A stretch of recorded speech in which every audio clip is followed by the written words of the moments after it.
Time now for news from the left. Senator Tim Scott, running for president, went on The View this morning, a show that already hates him because he's a black man with the audacity to think for himself. Here was Senator Scott versus Sunny Hostin.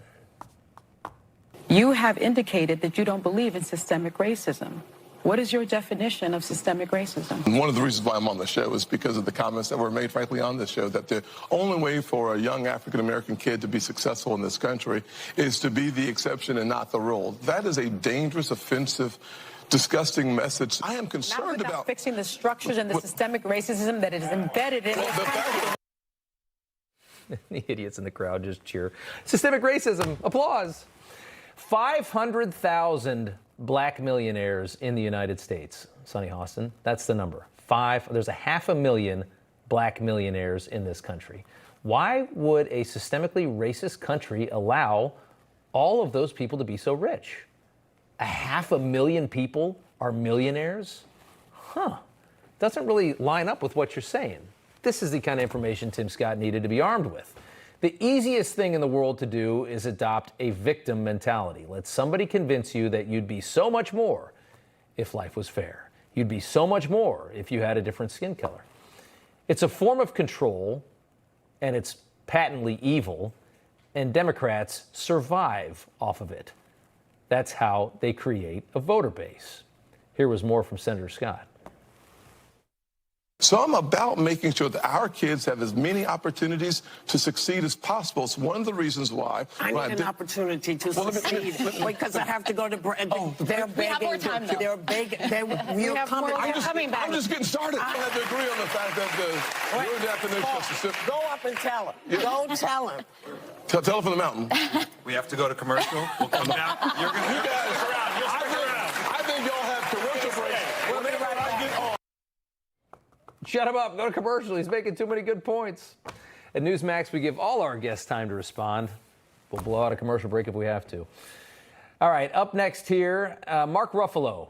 Great actor, but like so many actors, kind of a stupid person. Ruffalo tweeting, when you tax billionaires at 90%, they're still fabulously rich, and you have the resources to rebuild a healthy and happy middle class across the country. But do you, though? Because it sounds really good. Like a lot of things Mark Ruffalo tweets out, it's just, not real. If you took all the money from every billionaire in this country, it pays for about 8 months of the ridiculous budget of this country. And then at the end of that 8 months, guess what? You have no more billionaires at all. They're all homeless people. You've got 750 new homeless people in this country to take care of. You have none of their money, and you're back to where you started. Nice thought, though. That's why they have to come for the middle class when they raise taxes. All right, up next, Chuck Todd leaving Meet the Press this fall, passing the baton to Kristen Welker over at NBC. Here was Todd's message to the audience. Well, today is not my final show. This is going to be my final summer here at Meet the Press. I'll be honest, though, I leave feeling concerned about this moment in history, but reassured by the standards we've set here. We didn't tolerate propagandists, and this network and program never will.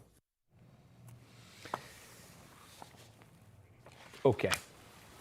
We didn't tolerate propagandists. Excuse me while I laugh for about a half hour at that one. And if we can, guys, let's go to the final story in News from the Left just because I teased it and I want to go to it.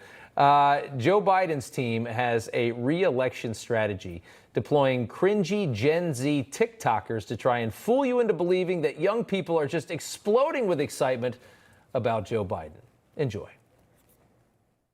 What's up, everybody? We're at the White House. I'm here with Chris. Beautiful day, beautiful event. And I just want to remind everybody, especially the Republicans, that Gen Z and the Democrats are going to make sure that Biden gets a second term and we hold on to this building in 2024.